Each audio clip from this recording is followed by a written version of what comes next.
सबैजनालाई स्वागत छ। यो भिडियो बनाउनुको रिजन हामीले अहिले के गरिरहेको छौं भन्ने विषयमा एउटा छोटो समरी भिडियो यो बनाउन गइरहेको छु। हामीले अहिले ग्रेटर वेस्टर्न नेपाली सोसाइटीको आयोजनामा हामीले recently SQL ETL DVMS training जुन चाहिँ फ्री अफ कस्ट ट्रेनिङ सञ्चालन गर्यौं। यो हाम्रो 1 मन्थको वर्कसप थियो, 1 मन्थ 5 days a week अनि 1.5 hour per day जस्तो खालको।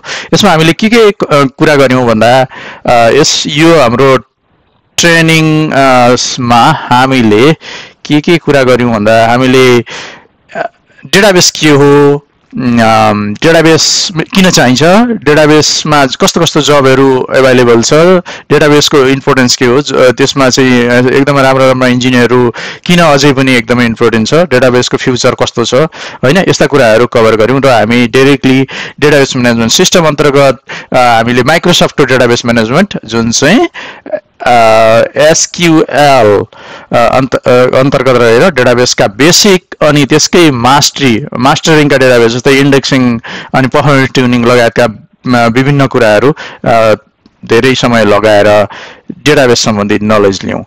त्यसपछि हामीले के गर्यौं भने अर्को सेक्सनमा आएर हामीले त्यो डेटा त बनायौं, अब त्यो डेटालाई मुभ गर्नुपर्ने हुन्छ, एक ठाउँबाट अर्को ठाउँमा लानुपर्ने हुन्छ। त्यस्तो अवस्थामा कसरी त्यो डेटालाई चाहिँ मुभ गर्ने, म्यानिपुलेट गर्दै मुभ गर्ने भन्ने कुरा हामीले भिजुअल स्टुडियो युज गरेर ETL tool, integration tool SSIS गरेर ETL को कुरा सिक्यौं।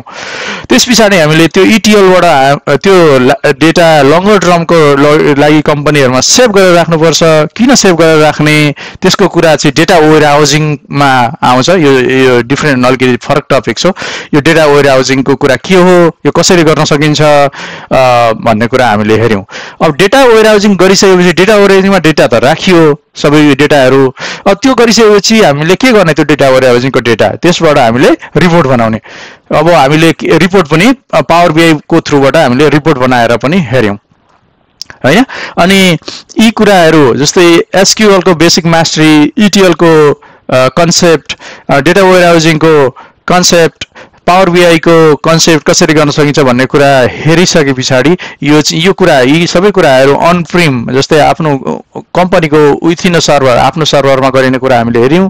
त्यसपछि अहिले सबै कम्पनीहरु क्लाउडमा मुभ भएको हुनाले यी कुराहरुलाई चाहिँ कसरी क्लाउडमा राख्न सकिन्छ, गर्न सकिन्छ भनेर हामीले स्पेसिफिकली Azure SQL कस्तो हुन्छ, कसरी गर्न सकिन्छ भन्ने कुराको ओभरभ्यू र अलिअलि यसको कामहरु गर्यौं। र मैले के गरेको छु भने त्यो क्लासहरुका मेन क्लासहरु मैले रेकर्ड गरेको छु। ती रेकर्ड गरेको कुरा मैले अहिले आएर युट्युबमा अपलोड गरे।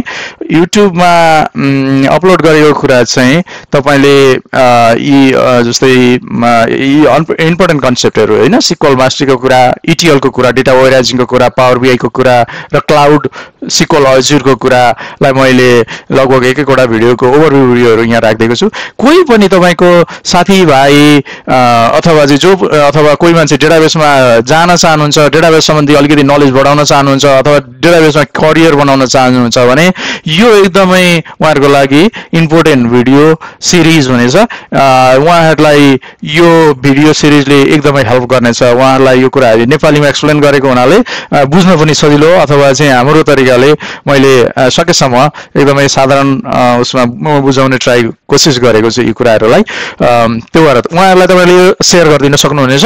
उहाँहरुले यो भिडियोका यी विभिन्न फ्यामिली डेटा बेसको फ्यामिली जस्तै ETL, data warehousing, power BI, reporting र क्लाउड यस्ता कुराहरुको नलेज त्यहाँबाट गेन गर्न सक्नुहुन्छ। यही तपाईहरुसँग रिक्वेस्ट गर्दै यो ओभरभ्यू भिडियो बाट बिदा हुन चाहन्छु। फेरि पनि तपाईहरुलाई कोही तपाईको साथीभाइहरु डेटाबेससँग सम्बन्धित रहेर आफ्नो करियर बनाउन चाहदै हुनुहुन्छ भने यो रिसोर्स चाहिँ उहाँहरुको लागि एकदमै महत्त्वपूर्ण रिसोर्स हुनेछ। त्यसै भएर तपाईहरुले यो भिडियो रिसोर्सलाई शेयर गरेर सहयोग गरिदिनुहुन्छ भन्ने अपेक्षासहित धन्यवाद भन्दै बिदा हुन चाहन्छु है त। धन्यवाद।